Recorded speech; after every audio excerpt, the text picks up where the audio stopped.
Shalom. Selamat pagi, selamat beribadah.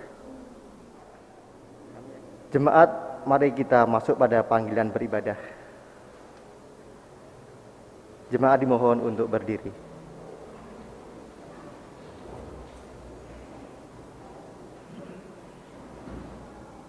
Saudara yang dikasihi Tuhan, minggu ini kita memasuki Minggu Prapaskah kelima.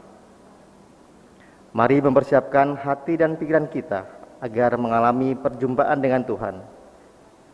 Dengan berdiri kita membaca Mazmur 103 ayat yang ke-8. Demikian. Tuhan adalah penyayang dan pengasih, panjang sabar dan berlimpah kasih setia. Kita bersyukur menyambut undangan Tuhan untuk datang kepada Tuhan. Mari bersama kita pujikan pelengkap Kidung Jemaat nomor 4, bait yang pertama. Angkatlah hatimu pada Tuhan.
Jemaat Tuhan, mari kita mengawali ibadah Prapaskah yang kelima ini dengan pengakuan bahwa pertolongan kita datangnya dari Tuhan pencipta langit bumi dan segala isinya, yang kasih setianya tetap untuk selama-lamanya. Amin.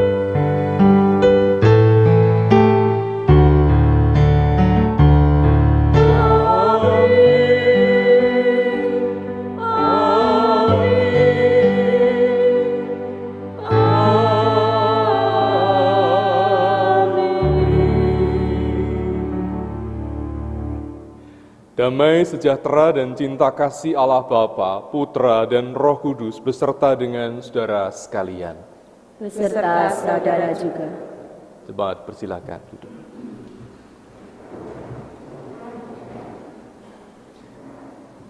Satu Yohanes 4 ayat 18 berkata demikian, di dalam kasih tidak ada ketakutan, kasih yang sempurna melenyapkan ketakutan. Sebab ketakutan mengandung hukuman, dan barang siapa takut, ia tidak sempurna dalam kasih. Saudara yang dikasihi Tuhan, kasih Allah membawa pemulihan dalam kehidupan kita. Kita meyakini di dalam kasih, penghukuman dan penghakiman digantikannya menjadi pengampunan dan pengasihan. Mari bersyukur untuk segala kemurahan Tuhan dalam kehidupan kita. PKJ 131, bait yang pertama.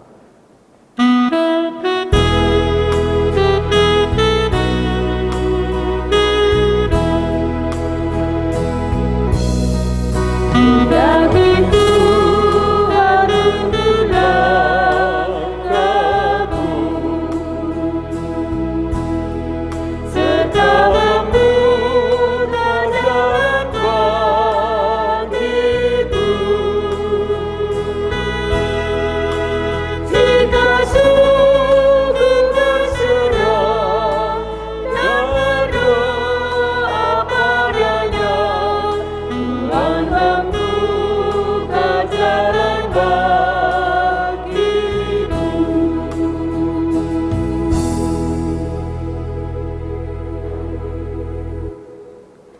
Marilah merendahkan hati di hadapan Tuhan untuk mengaku dosa dan kesalahan kita. Jemaat dipersilakan untuk berdoa secara pribadi.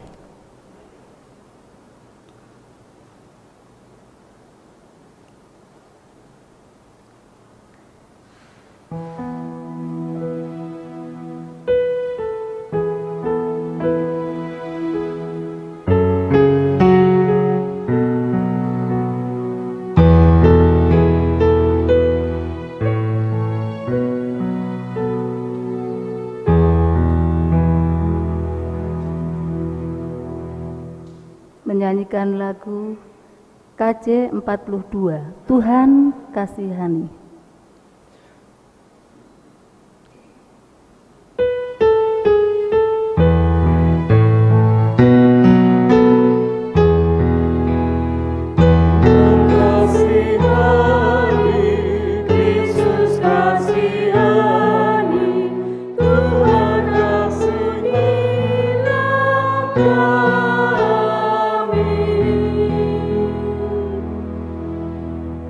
Tuhan, kami manusia lemah dan berdosa yang beroleh anugerah kasih dari Allah. Kami bersyukur sebab Engkau memanggil dan memilih kami untuk menjadi anak-anak terang. Maka di dalam kasih dan pengampunan-Mu ya Tuhan, kami merindukan karya Tuhan yang memulihkan dan memperbarui kehidupan kami. Dalam Kristus kami memohon.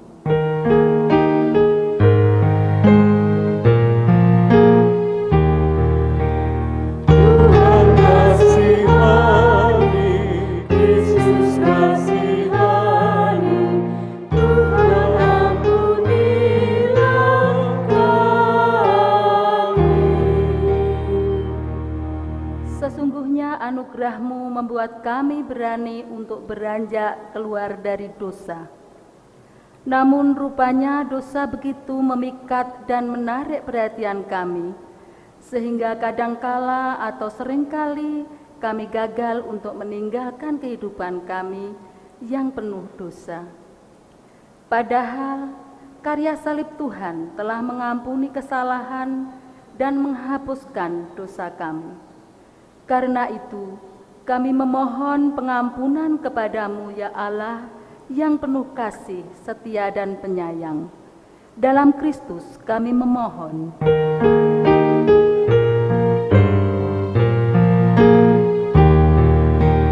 Tuhan kasihani, Yesus kasihani, Tuhan ampunilah kami. Sucikanlah hidup kami ya Tuhan, murnikanlah hati nurani kami, bersihkanlah pikiran kami, dan mampukanlah kami untuk terus mengarahkan hati dan pikiran kami kepada Tuhan yang senantiasa menuntun langkah juang kami melalui firman-Mu kepada setiap kami. Dalam Kristus kami memohon pengampunan. Amin.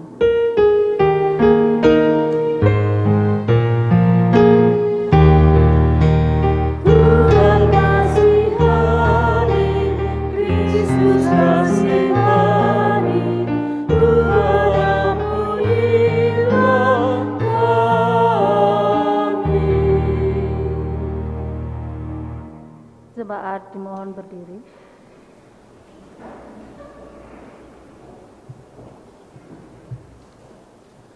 Jemaat Tuhan, di dalam Kristus dosamu telah diampuni. Di dalam Kristus dosamu juga telah diampuni. Mari menyambut berita anugerah dari Allah untuk pengampunan dosa setiap kita yang kita terima dari 1 Yohanes 1 ayat 9-10 yang demikian. Jika kita mengaku dosa kita, maka Ia adalah setia dan adil, sehingga Ia akan mengampuni segala dosa kita dan menyucikan kita dari segala kejahatan. Jika kita berkata bahwa kita tidak ada berbuat dosa, maka kita membuat dia menjadi pendusta dan firman-Nya tidak ada di dalam kita. Demikianlah berita anugerah dari Tuhan. Syukur kepada Allah. Mari hidup dalam perdamaian dengan Allah dan sesama kita. Damai Tuhan beserta saudara sekalian.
Mari bersama-sama kita menyatukan hati, kita mempersiapkan diri untuk menerima firman Tuhan. Dan untuk itu mari kita bersama-sama bersatu di dalam doa. Kita berdoa. Tuhan, mampukanlah kami untuk senantiasa menyadari akan setiap keterbatasan kami. Mampukanlah kami juga untuk senantiasa menempatkan hati dan pikiran kami, melihat bagaimana Engkau yang sebenarnya melingkupi kehidupan kami yang terbatas. Dan untuk itu ya Tuhan, mampukanlah di Minggu Prapaskah yang ke-5 ini, kami mohon berkat-Mu supaya kami dimampukan untuk mengerti bagaimana Tuhan berkarya. Secara khusus ya Tuhan, berfirmanlah bagi kehidupan kami. Pakailah hamba-Mu yang terbatas ini untuk menyatakan apa yang menjadi kebenaran kasih kuasa-Mu. Sedemikian juga ya Tuhan, biarlah Roh Kudus memampukan kami untuk mengenali, bahkan senantiasa hidup di dalam terang kasih kuasa-Mu. Kami serahkan seluruh layanan ini dalam tangan kuasa-Mu. Dalam nama Tuhan kami, Tuhan Yesus Kristus, bersama-sama kami bersiap untuk mendengarkan firman. Amin.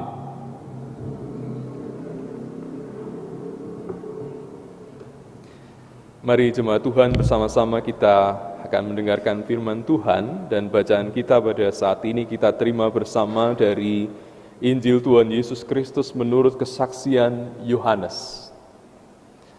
Kita terima bersama dari Yohanes 12 ayatnya 20 sampai dengan 33. Yohanes 12 ayat 20 sampai dengan 33, yang demikian firman Tuhan. Di antara mereka yang berangkat untuk beribadah pada hari raya itu terdapat beberapa orang Yunani. Orang-orang itu pergi kepada Filipus yang berasal dari Betsaida di Galilea, lalu berkata kepadanya, "Tuan, kami ingin bertemu dengan Yesus." Filipus pergi dan memberitahukannya kepada Andreas. Andreas dan Filipus menyampaikannya pula kepada Yesus. Tetapi Yesus menjawab mereka, katanya, "Telah tiba saatnya Anak Manusia dimuliakan. Aku berkata kepadamu, sesungguhnya jikalau biji gandum tidak jatuh ke dalam tanah dan mati, ia tetap satu biji saja. Tetapi jika ia mati, ia akan menghasilkan banyak buah. Barang siapa mencintai nyawanya, ia akan kehilangan nyawanya. Tetapi barang siapa tidak mencintai nyawanya di dunia ini, ia akan memeliharanya untuk hidup yang kekal. Barang siapa melayani aku, ia harus mengikut aku, dan di mana aku berada, di situ pun pelayanku akan berada. Barang siapa melayani aku, ia akan dihormati Bapa. Sekarang jiwaku terharu, dan apakah yang akan kukatakan Bapa? Selamatkanlah aku dari saat ini. Tidak, sebab untuk itulah aku datang ke dalam saat ini. Bapa, muliakanlah namamu." Maka terdengarlah suara dari surga, "Aku telah memuliakannya, dan aku memuliakannya lagi." Orang banyak yang berdiri di situ dan mendengarkannya berkata bahwa itu bunyi guntur. Ada pula yang berkata, "Seorang malaikat telah berbicara dengan dia." Jawab Yesus, "Suara itu telah terdengar bukan oleh karena aku, melainkan oleh karena kamu. Sekarang berlangsung penghakiman atas dunia ini. Sekarang juga penguasa dunia ini akan dilemparkan keluar. Dan aku, apabila aku ditinggikan dari bumi, aku akan menarik semua orang datang kepadaku." Ini dikatakannya untuk menyatakan bagaimana caranya ia akan mati. Demikianlah jemaat Tuhan, firman Tuhan yang bersama-sama kita terima dari Yohanes 12 ayat 20 sampai dengan 33, dan yang berbahagia adalah mereka yang senantiasa hidup di dalam terang kuasa firman Tuhan dan senantiasa melakukannya dalam kehidupan sehari-hari. Hosiana. Terpujilah Yesus.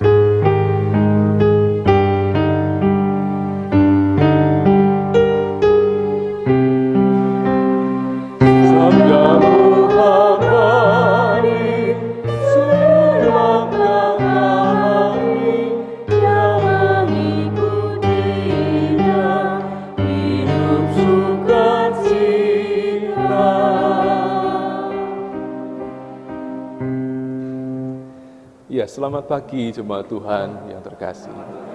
Ya, sehat semua nggih?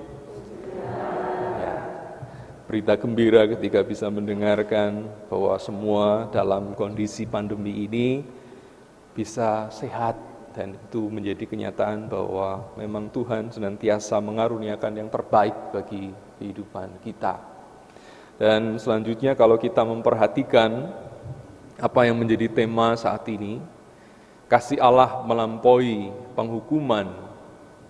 Ini mungkin kadang sulit untuk kita tempatkan dalam kehidupan kita, karena kalau kita sudah mulai jengkel dalam kehidupan, untuk melihat pengampunan itu menjadi barang yang sangat mahal.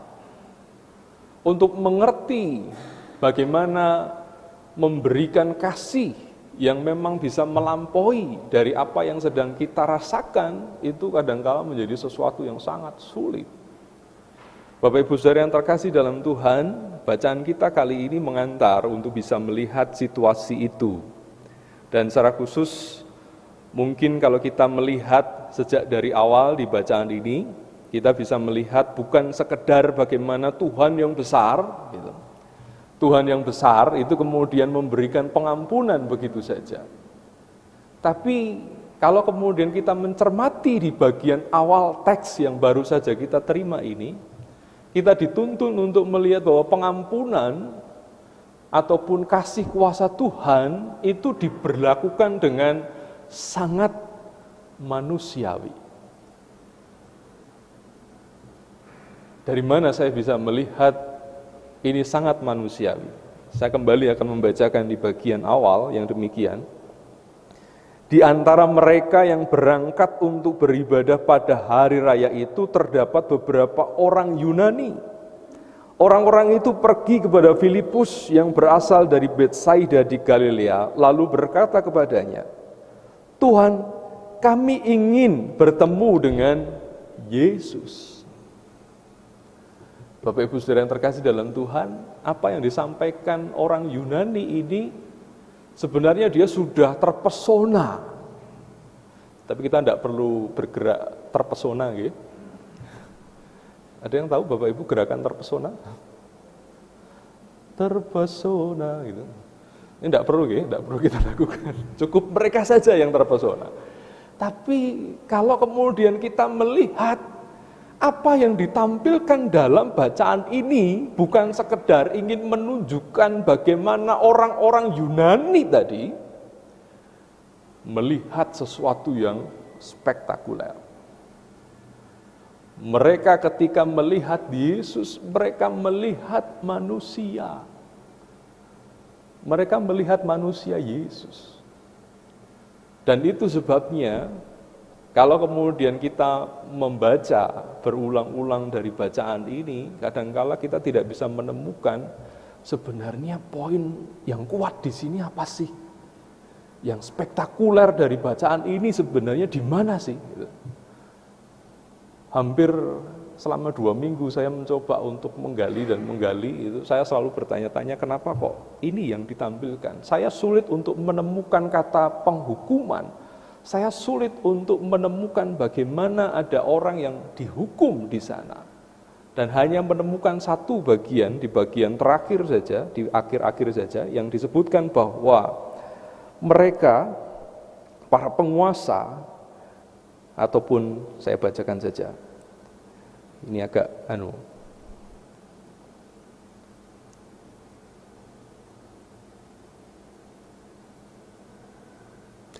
sekarang berlangsung penghakiman atas dunia ini. Jadi hanya bagian itu saja yang ditunjukkan. Kalau ini yang dilihat, apakah ini kemudian ingin menunjuk bagaimana kita yang saat ini menderita? Atau kenapa kemudian kita saat ini harus mengalami pandemi yang cukup panjang, 1 tahun ya? Dan itu seolah-olah tidak segera berhenti, bahkan ada kemungkinan ini bisa lebih panjang. Lalu bagaimana kita akan memaknai sesuatu yang disampaikan oleh Tuhan, kalau kemudian kita sulit untuk melihat sesuatu yang spektakuler? Nah, Bapak Ibu Saudara terkasih dalam Tuhan, ternyata justru di situ yang menarik. Tuhan berkarya bukan dari sesuatu yang sulit untuk dipahami oleh manusia, tapi Tuhan menunjukkan bagaimana manusia Yesus itu ternyata juga bisa galau. Manusiawi sekali. Bahwa manusia Yesus itu ternyata ketika dia sudah mengerti, dia sudah tahu apa yang akan terjadi dalam kehidupannya, dia masih saja galau. Dan galau ini Bapak Ibu Saudara yang terkasih dalam Tuhan, inilah yang kemudian menjadi hantu yang paling mengerikan sebenarnya.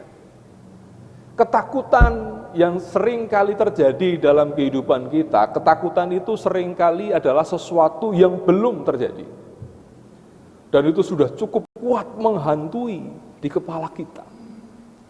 Tapi ini berbeda. Yesus sudah tahu apa yang sudah akan terjadi, tapi ketika dia mengetahui itu kemudian dia merasa takut. Dan ini berbeda dengan kehidupan kita yang seringkali kita merasakan mengkogek. Nanti mungkin akan terjadi seperti ini, nanti mungkin akan mengalami seperti ini. Dan ketika itu terjadi, ketakutan itu sudah menggerogoti kehidupan kita. Dan disitulah hukuman. Dan itu sebabnya di bacaan kita ini juga dituntun melalui pembukaan tadi, kita diantar untuk melihat Yohanes 4 itu tadi.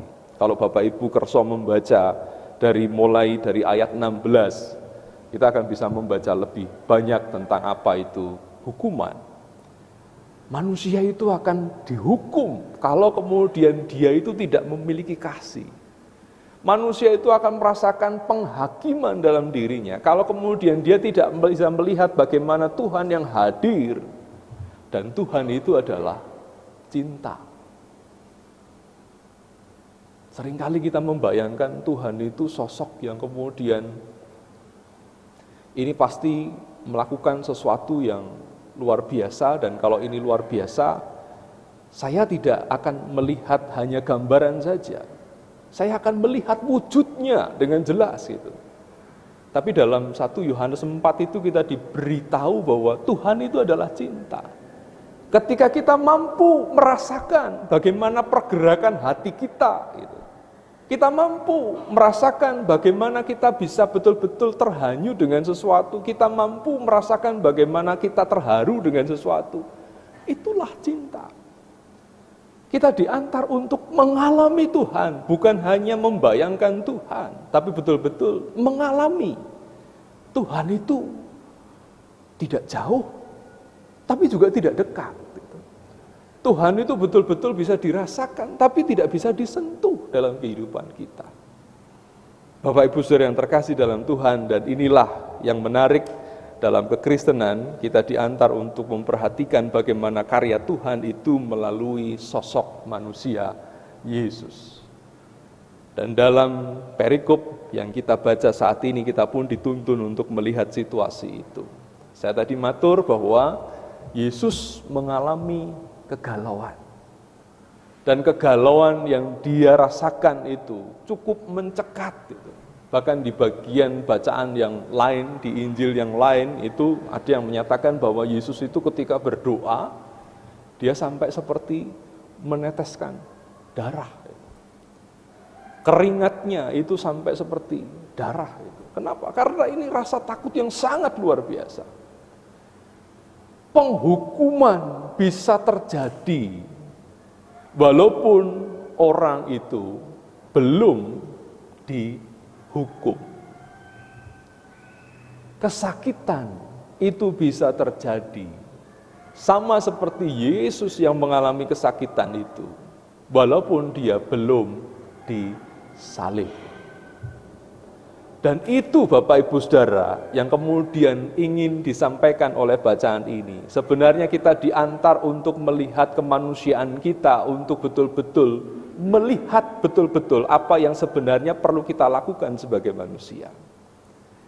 Di bacaan tadi, kita juga diingatkan bagaimana ketika Yesus mengatakan bahwa Tuhan, biarlah ini lalu. Tapi ketika Yesus melihat kembali, Tuhan, biarlah kehendak-Mu yang jadi.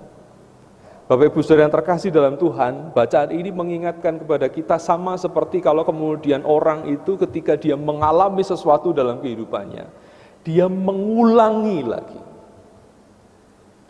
Dia mencoba untuk menilai lagi. Mencoba untuk membaca lagi apa yang sebenarnya terjadi. Dan situasi ini, kalau Bapak Ibu mencermati, orang yang tadinya marah dengan sangat luar biasa, biasanya kemarahan itu dimulai karena ketidaktahuan. Tapi begitu orang itu mau masuk memahami dengan sungguh-sungguh, dia kemudian mencoba kembali melihat apa yang terjadi itu dengan baik. Dan ketika orang ini mampu untuk kembali, bukan sekedar mengatakan nek wis kaya ngene kudune dingenekke gitu. Kalau sudah seperti ini harusnya dibeginikan saja. Apa yang dilakukan Yesus tidak demikian. Oke, saya melihat ketakutan, saya melihat sesuatu yang sangat mengerikan. Tapi kemudian Yesus mencoba menggali lagi.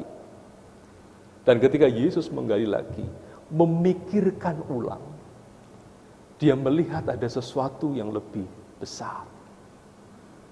Bapak Ibu Saudara yang terkasih dalam Tuhan, keterbatasan kita sebagai manusia seringkali terbentur karena kita tidak memahami dengan sungguh-sungguh. Dan ketika kita tidak memahami dengan sungguh-sungguh, kita berhenti untuk mengatakan, iya, Saya sudah jelas melihat situasinya seperti ini, dan kemudian ya sudah, ini yang harusnya terjadi. Dan itu yang membuat orang memunculkan, ada istilah ini kalau di gereja itu, nyun sewu, ada yang namanya Daniel Waluyo. Semoga tidak ada yang asmanya Daniel Waluyo. Daniel Waluyo niku dikandani ngeyel Waten Suloyo itu. Nah itu kalau orang itu sudah seperti itu, pokoknya itu ngene iki, dhek salah, nek dhek salah kudune dihukum gitu.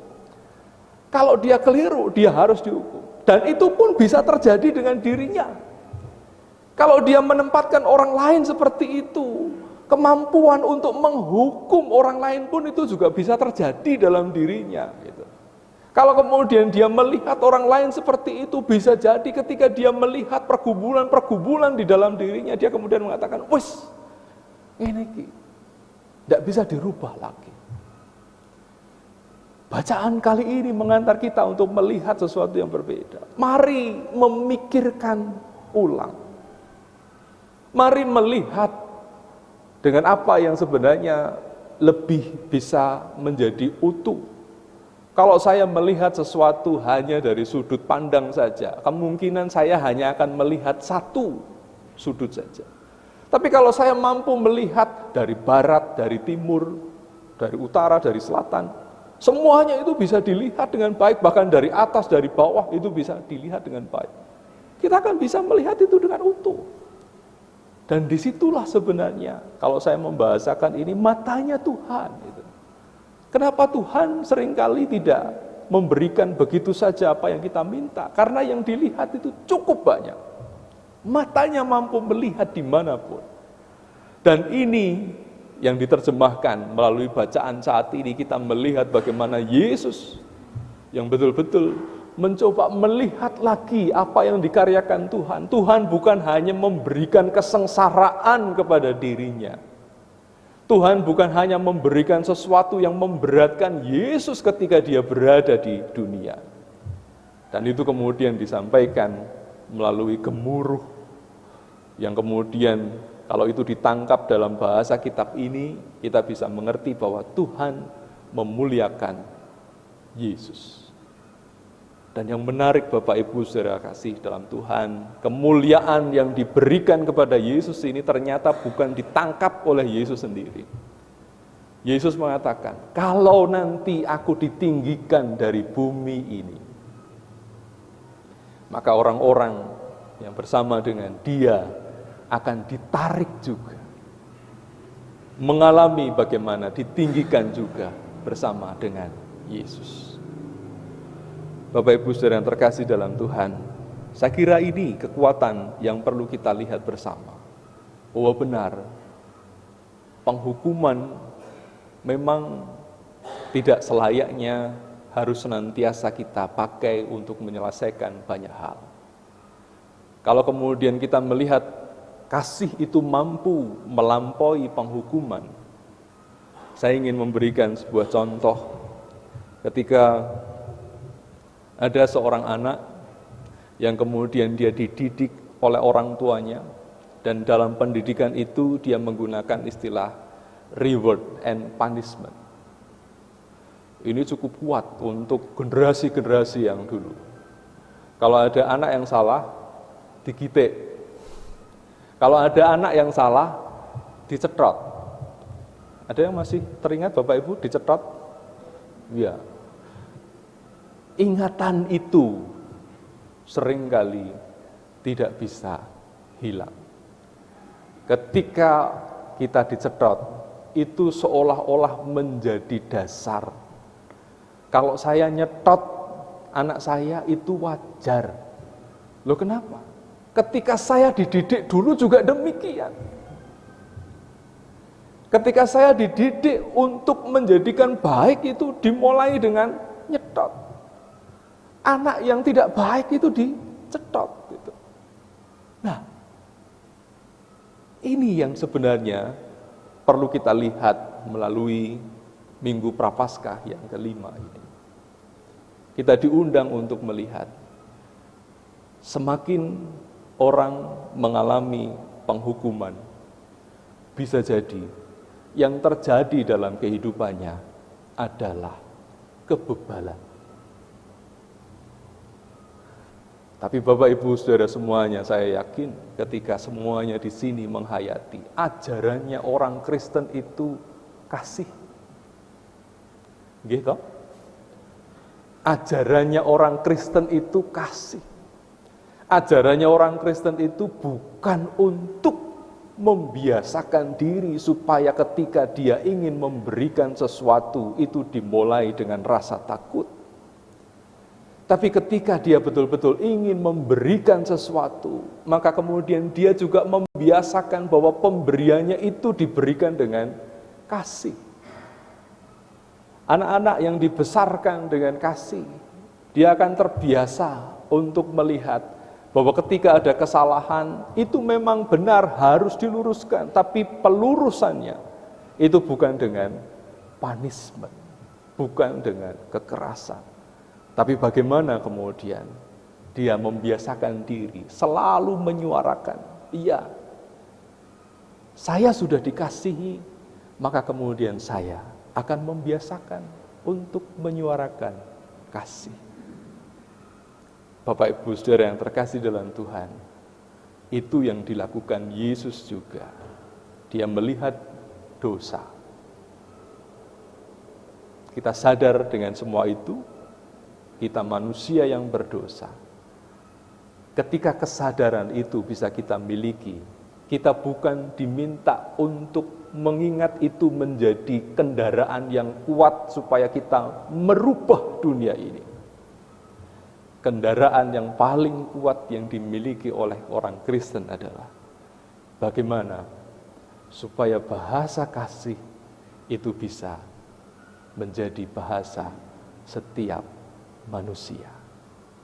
Kita diundang untuk mengalami itu, sehingga benar kasih melampaui penghukuman. Tuhan memberkati kita semua. Amin. Saat teduh untuk kita bersama.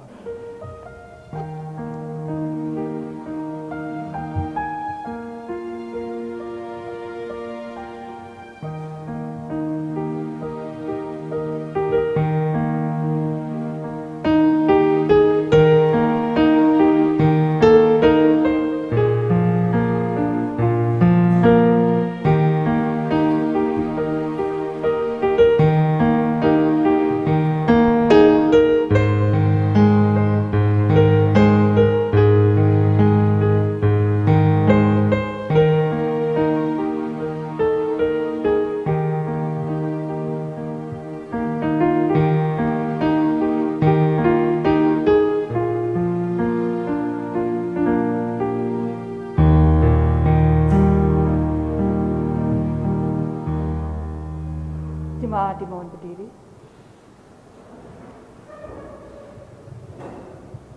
Bersama dengan umat Allah di sepanjang masa, mari kita ikrarkan dan kita teguhkan kembali akan apa yang kita imani dengan bersama mengucapkan pengakuan iman rasuli. Aku percaya kepada Allah Bapa yang Maha Kuasa, dan langit dan bumi, dan kepada Yesus Kristus, Anak-Nya yang tunggal Tuhan kita, yang dikandung daripada Roh Kudus, lahir dari darah Maria, yang menderita dari sana pemerintahan Pontius Pilatus, disalibkan, mati dan dikuburkan, turun ke dalam kerajaan. Pada hari yang ketiga, bangkit pula dari antara orang mati, naik ke surga, duduk di sebelah kanan Allah Bapa yang Maha Kuasa, akan datang dari sana untuk menghakimi orang yang hidup dan yang mati. Aku percaya kepada Roh Kudus, gereja yang kudus dan am, persekutuan orang kudus, pengampunan dosa, kebangkitan daging dan hidup yang kekal. Jemaat dipersilahkan duduk kembali. Mari jemaat Tuhan kita bersatu di dalam doa. Ya Tuhan, sungguh kami bersyukur pada saat ini Engkau menolong kami untuk menghayati bagaimana kehidupan yang sebenarnya sudah Engkau selenggarakan. semuanya Engkau karuniakan di dalam kasih-Mu. Sedemikian juga ya Tuhan, ketika kami menyadari ada keterbatasan yang membuat kehidupan kami ada di dalam keberdosaan. Namun ya Tuhan, kami bersyukur karena ternyata di sana Engkau tetap memberikan kasih-Mu, sama seperti Kristus yang sudah memberikan kasih-Nya, memberikan hidupnya supaya kami pun mengalami, dimuliakan seperti Dia. Saat ini ya Tuhan, kami kembali ingin bersyukur dan Engkau memampukan kami juga untuk senantiasa menghidupkan bahasa kasih ini di dalam seluruh perjalanan kehidupan kami. Dan dengan demikian ya Tuhan, biarlah penghukuman atas dunia ini menjadi semakin surut oleh karena kami membiasakan diri membahasakan bahasa-bahasa kasih bagi siapapun. Dan untuk itu ya Tuhan, saat ini secara khusus kami juga ingin berdoa bagi kehidupan kami bersama. Kami mendoakan secara khusus Ibu Tiwi Rahayu. Kami mohon berkat-Mu ya Tuhan, Engkau mengkaruniakan kesehatan bagi kehidupannya. Kami menyerahkan juga saudara kami yang sakit saat ini, yang mungkin tidak bisa kami sebutkan satu persatu. Kasih kuasa-Mu ya Tuhan, semoga senantiasa mengantar saudara kami untuk mengalami sendiri bagaimana Tuhan memberikan yang terbaik, bahkan itu menjadi kesembuhan bagi kehidupan mereka. Kami berdoa ya Tuhan untuk keluarga yang senantiasa juga memberikan cinta kasih mereka. Dan biarlah apa yang dihadirkan oleh setiap bagian keluarga ini ya Tuhan, ini menjadikan kami semakin memahami bagaimana Tuhan yang hadir di dalam kasih. Saat ini juga ya Tuhan kami berdoa bagi jemaat-Mu GKJ Jonggrangan. Sertailah ya Tuhan, supaya gereja ini benar-benar dimampukan untuk menghayati bagaimana keberadaannya, baik itu di dalam ketika melakukan pelayanan-pelayanan, setiap bebadan-bebadan yang ada di dalam kehidupan gereja ini, mampukanlah untuk bekerja sama dengan sebaik-baiknya. Mampukanlah mereka juga hidup untuk menghayati bahwa apa yang mereka lakukan adalah karya kasih di dalam kehendak-Mu. Sedemikian juga ya Tuhan, sebagai warga jemaat, kami pun semoga dimampukan supaya apa yang saat ini boleh kami alami, ini juga memampukan kami memberikan pelayanan-pelayanan yang terbaik bagi Engkau dalam kehidupan kami setiap hari. Dan kemudian ya Tuhan, kami mohonkan berkat agar gereja ini sungguh-sungguh senantiasa ketika berada di tengah-tengah kehidupan masyarakat, gereja ini boleh hadir menjadi kepanjangan tangan-Mu menghadirkan damai sejahtera. Dan selanjutnya juga ya Tuhan, kami memohonkan berkat terutama ketika gereja ini juga melakukan persiapan untuk melakukan pemanggilan pendeta. Kami mohonkan berkat ya Tuhan, mampukanlah supaya gereja ini menemukan bagaimana sosok pendeta yang mereka harapkan. Sedemikian juga biarlah Engkau juga menghadirkan sosok pendeta yang memang itu penting bagi kehidupan gereja ini. Dan ketika gereja ini memadukan dari sudut pandang mereka ataupun dari sudut pandang Engkau ya Tuhan, biarlah itu yang terbaik bagi kehidupan gereja ini. Selanjutnya juga ya Tuhan, kami menyerahkan setiap apapun yang dilakukan oleh gereja ini. Kasih kuasa-Mu ya Tuhan, biarlah senantiasa menyertai. Saat ini kami juga berdoa secara khusus untuk setiap tenaga kesehatan, terutama dalam masa pandemi ini ya Tuhan.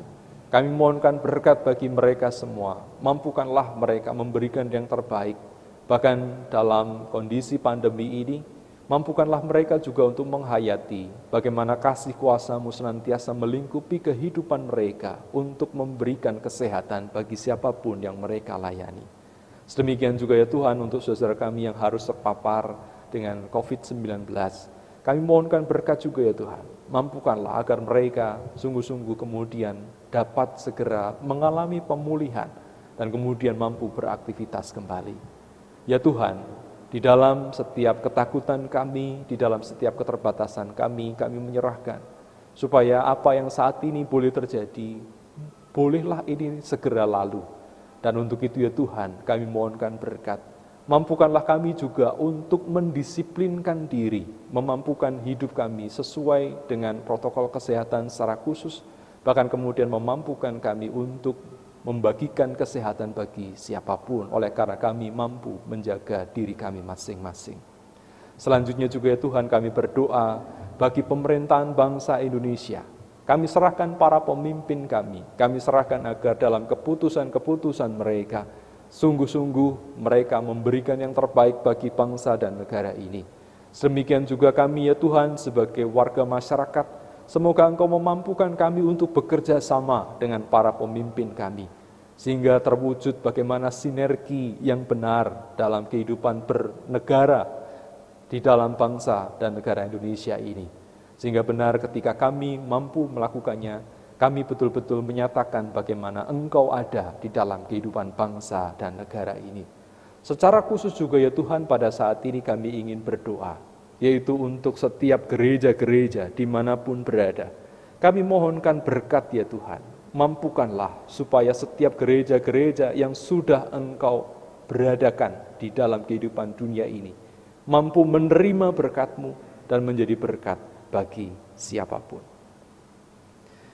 Bapa kami yang di sorga, dikuduskanlah nama-Mu, datanglah kerajaan-Mu, jadilah kehendak-Mu di bumi seperti di sorga.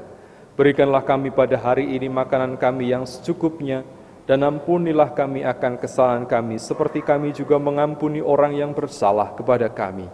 Dan janganlah membawa kami ke dalam pencobaan, tapi lepaskanlah kami daripada yang jahat.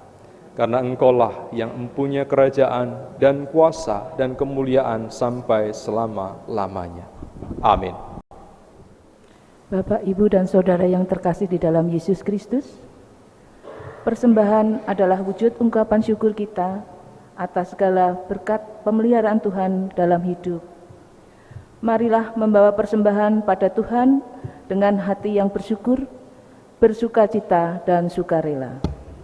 Nats yang mendasari persembahan diambilkan dari Mazmur 107 ayat pertama dan kedua yang demikian firman-Nya. Bersyukurlah kepada Tuhan sebab Ia baik, bahwasannya untuk selama-lamanya kasih setianya. Biarlah itu dikatakan orang-orang yang ditebus Tuhan, yang ditebusnya dari kuasa yang menyesakan. Jemaat yang terkasih di dalam Yesus Kristus, dalam kita mengaturkan persembahan, marilah kita diiringi dengan memuji nama Tuhan dari PKJ 148 bait yang pertama. Terima kasih ya Tuhanku.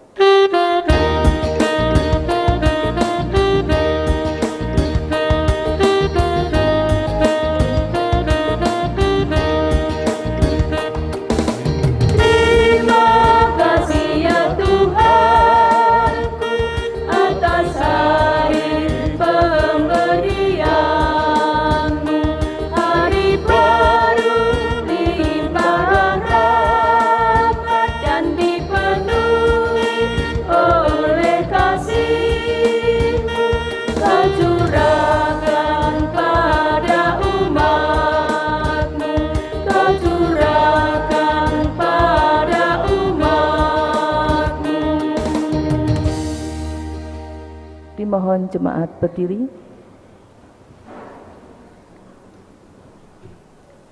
Mari kita bersatu dalam doa.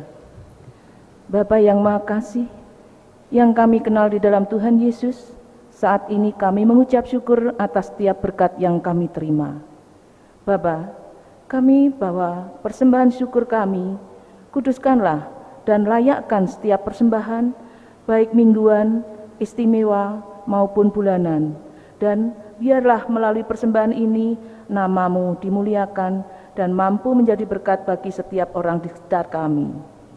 Mohon berkat bagi hamba-Mu yang mengelola persembahan dan setiap yang dikerjakan sesuai dengan kehendak-Mu. Ampunilah segala dosa kami dalam mengaturkan persembahan ini dan kuduskanlah untuk layak di hadapan-Mu. Segala kemuliaan hanya bagi nama-Mu. Di dalam nama Tuhan Yesus kami mengucap syukur. Amin.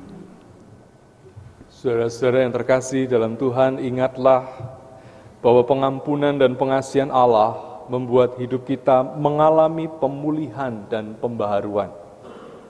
Tetap hidup dalam pimpinan Allah Roh Kudus yang terus memperbarui kehidupan kita. Marilah kita bersama-sama memuji nama Tuhan dengan Kidung Jemaat 426, bait yang pertama dan yang kedua.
Ibadah tidak hanya di dalam gedung gereja.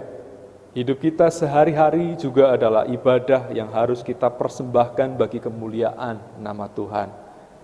Maka arahkanlah hatimu kepada Tuhan dan terimalah berkat Tuhan. Semoga Allah sumber pengharapan memenuhi kamu dengan segala sukacita dan damai sejahtera dalam iman kamu, supaya oleh kekuatan Roh Kudus kamu berlimpah-limpah dalam pengharapan. Amin.